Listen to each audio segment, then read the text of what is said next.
他叫郭立维，因为不满同学睡觉打呼噜，他竟然用尖刀把同学残忍的杀害了。杀完之后，他竟然淡定的报警自首，毫无悔意。关键是呢，这两个人还是最好的朋友，这也让我们不禁感慨呀，高学历不代表着高素质，大学生凶残起来那更是毫无人性。这起案子呢发生在2009年，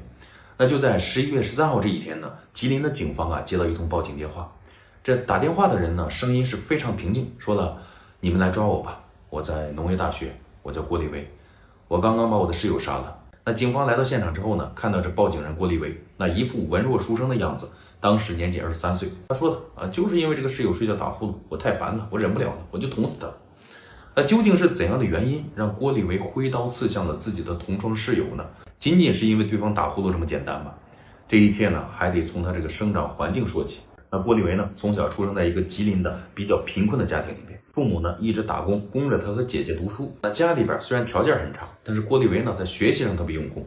那通过努力呢，最终他考上了吉林农业大学。当时的他呢可谓是风光无限在父母眼中呢也是天之骄子。而进入大学之后呢，因为比较管得松，他呢也受这个室友的影响开始玩起游戏来了。郭立维呢为了玩游戏给家里边说了，我得买台电脑，因为学习上呢必须要用电脑。父母呢为了支持孩子东拼西凑的给他买了一部电脑。这电脑到手之后郭立维根本就没有学习，那就是沉浸在网络游戏之中。当时有款游戏特别的火，叫做魔兽世界。那说实在的之前我也是深陷于魔兽世界这款游戏之中为了玩这个游戏买那个点卡，那甚至就是省下饭钱来，少吃一顿饭我也得攒钱玩。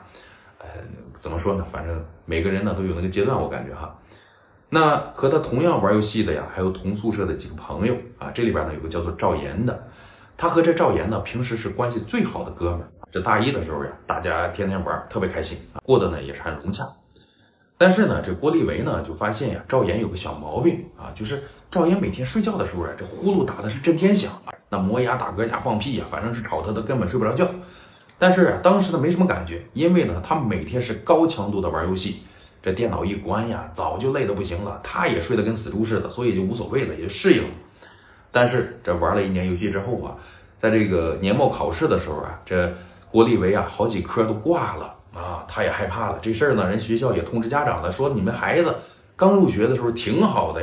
怎么现在成这个样子了？那郭立维呢也感到了压力寻思着不行我家里边条件这么差，我要努力的读书，我以后还要找个好工作呢所以呢他就毅然决然的就不玩游戏了，然后呢把这游戏就卸载了。那其他的同学呢，人家每天是继续玩你不玩了不能妨碍人家玩郭立维呢现在就每天是刻苦的学习学的累了呢想早点休息嘛但是他这一睡觉赵岩呢睡得还跟死猪似的，呼呼呼的就这么打呼噜整的这郭立维呢是根本睡不着觉实在没办法了，爬起来床，然后来到赵岩的床边推一推搡一搡。那赵岩呢是转过身缓不了10分钟那呼噜又打起来了。那这个状态呢让郭立维是极其的烦躁。有一次呢他又被吵得睡不着了，然后呢就来到这赵岩的身边。这一次他发现赵岩那哈喇子流了一枕头那样子挺搞笑的。郭立维呢为了恶搞就拿着手机把赵岩睡觉的样子给录了下来，然后呢就编辑了一下，做了一个比较搞笑的视频，发到他们学校的校园网里边了。很快赵岩呢睡得跟死猪一样的这种视频呢在学校里边就传开了，大家纷纷的嘲笑他。那这件事呢让赵岩觉得非常没面子他就和这个郭立维吵了一架。郭立维当时还觉得呢，我就是跟你开个玩笑嘛，你至于吗？但是人赵岩呢也是要面子说至于吗丢的不是你的人呢，你自己录了你自己看看，哪怕说让咱们宿舍的看看都无所谓，你凭什么给我传到学校里边去？后续赵岩呢就不跟郭立维说话了。那郭立维想着寻思无所谓不处就拉倒呗。赵岩呢是一改常态，之前呢好哥们儿现在呢没事呢就在宿舍里边说点风凉话，比如说呢有些人呢不玩游戏就认为自己能学习好了，学习好个屁就你那脑子能考进大学了，你都烧高香吧你要不就说了没钱玩游戏了吧有些人呢早就忍不住了，那是没钱买点卡了，没钱买装备了这种游戏他也不配玩。包括有时候这打完饭了在宿舍里边吃饭，赵岩又在那说了，哎呦这有些人又吃小青菜了，怎么连个肉都吃不上看饿的这面黄肌瘦的就这样的能毕业吗说了半天呢，那意思啊，就是在冷嘲热讽这个郭立维嘛。人郭立维也不傻，你这是冷嘲热讽嘛？啊，两个人啊，就是这种状态下呀，相处了几个月啊。后来呢，郭立维呢也是忍不住了，又想玩了，手又痒痒了，然后呢，又把这游戏啊给下载回来了，又接着玩。这一玩呢，赵岩的话呢就更多了，说了，嘿呦，就某些人玩的游戏那不臭狗屎吗？哎，就你这样的玩，哎，我要是你队友啊，我就直接我就下线，我就不玩了，我把我号都删了，丢人现眼的玩意儿。那后来呢，说的越来越难听了，就不是那种冷嘲热讽了，是指桑骂槐了，那直接就是硬怼了，就指着郭立维说了，哎，郭立维，我告诉你啊，就你这种人，可以用3个字来形容啊，癞蛤蟆。为什么呀？因为癞蛤蟆爬脚面，它是不咬人、恶心人。就你这样的恶心人呢，我劝你赶紧搬出宿舍啊！这个宿舍不欢迎你。郭立维啊，听了这些话，他就越想越生气呀，寻思着，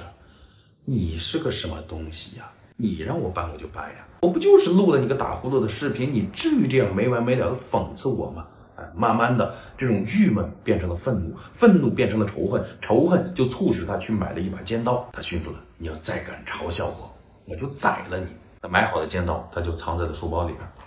那很快，在09年的11月13号这天下午啊，这赵岩呢又给这郭立维起了冲突啊，中间呢2个人推推搡搡，还打了几下，然后被这室友给拉开了。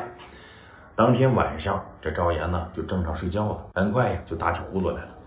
郭立维在床上啊，烦躁不安呀，根本睡不着啊。他想了，好，今天咱们就做个了断。你不是损我吗？你不是让我搬出宿舍吗？你想得美！我让你死在这个宿舍，这个宿舍以后谁也别想住了。然后啊，这郭立维就属于是鬼使神差的，从这包里边拿出来那个20多厘米的尖刀，悄悄的摸到了赵岩的跟前。他看着赵岩熟睡的样子，又听见他的呼噜声，所有的愤怒促使他举起了尖刀，然后狠狠地插在了赵岩的胸口。赵岩呢，当时被疼醒了，啊的一声尖叫啊，剧烈的挣扎。但是郭立维呢，那刀根本没停下来，接连的又捅了赵岩几刀。赵岩呢，就很快没了反应，鲜血流满了床铺，然后死在了宿舍里边。那当时呢，舍友听见声音之后呢，打开灯一看，也全吓傻了，谁还敢拦呢？但还好吧，这郭立维还算是有点人性啊，他没有对其他的舍友痛下杀手。这看到赵岩已经死透了，这郭立维呢是淡定的给警方拨打了自首电话，就说了，我把同学杀了，你们来抓我吧。而当时打完电话，等待警方来的这个过程中呢，郭立维还给他姐姐发了个信息啊，信息类似于遗嘱的那些话吧。首先说了，我这个手机呢以后就用不了了，手机呢以后就送给你用，并且说了，姐呀，你一定要保护好我这个游戏账号，不要把它卖了。给姐姐发完信息，又给父母发了2句话，说了，爸妈对不起啊，我杀了人了，我这辈子不能给你们尽孝了，下辈子我会向你们报恩的。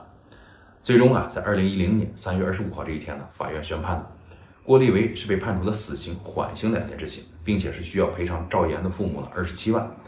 赵岩的父母肯定接受不了呢，在这法庭上就大喊了，说了啊，一命还一命，你还我儿子，你这个杀人犯，你凭什么没有被判死刑？但是就是因为郭立维是主动自首的，所以呢才被判了死缓。听到这个宣判结果之后呢，郭立维呢也后悔了，知道啊自己